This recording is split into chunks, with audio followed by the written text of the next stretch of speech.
Hi అండి, అందరికీ నమస్కారం. Welcome to my channel. ఇప్పుడే అందిన వార్త, మంత్రి పొంగులేటి ప్రయాణిస్తున్న విమానం ఘోర ప్రమాదం. వివరాలు వీడియోలో తెలుసుకుందాం. వీడియో ఎక్కడ స్కిప్ చేయకుండా ఎండ్ వరకు చూసేయండి.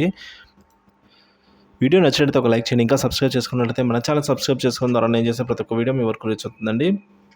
ఇప్పుడే బ్రేకింగ్ న్యూస్. మంత్రి పొంగులేటి విమానంలో సాంకేతిక లోపం. గంటకు పైగా రన్వే పైన అయితే ఆపాల్సిన పరిస్థితి అయితే ఏర్పడిందండి. సో ఇటీవల దేశంలో విమాన ప్రమాదాలు మరీ ఎక్కువయ్యాయి. టేకాఫ్ అయిన కొద్దిసేపటికి సాంకేతిక లోపం, అలా ప్రకృతిలో మార్పులు రావడము, పక్షులు ఢీకొని ప్రమాదాలకు గురవుతున్న సంఘటనలు ఎక్కువగా చూస్తున్నాము. ప్రమాదాన్ని గమనించిన పైలట్లు వెంటనే విమానాన్ని సురక్షితంగా ల్యాండ్ చేయడంతో ప్రమాదాలు తప్పిపోతున్నాయి చాలా వరకు.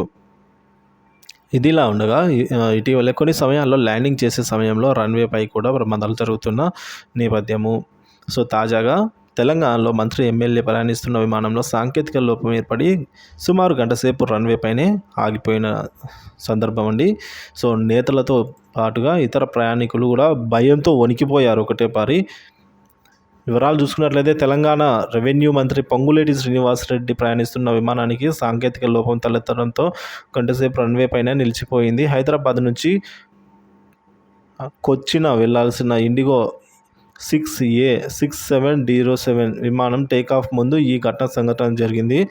దీంతో గంటకు పైగా రన్వే పైన విమానాన్ని నిలిచి ఉండడంతో ప్రయాణికులు ఆందోళన చెందారు. అయితే విమానంలో మంత్రి శ్రీనివాసరెడ్డితో పాటు ఎమ్మెల్యేలు తెల్లం వెంకట్రావు అలాగే తదితరులు అయితే ఉన్నారు. ఇలా ఉంటే ఒకే విమానంలో మంత్రి పొంగులేటి, బీఆర్ఎస్ నేత పైలట్ రోహిత్ రెడ్డి కూడా ప్రయాణిస్తున్నారు. సో ప్రస్తుతం దీనికి సంబంధించిన వీడియో సోషల్ మీడియాలో హల్చల్ అవుతోంది. సో ఎట్టకేలకు ప్రమాదం అయితే తప్పిందని అయితే చెప్తూ ఉన్నారు.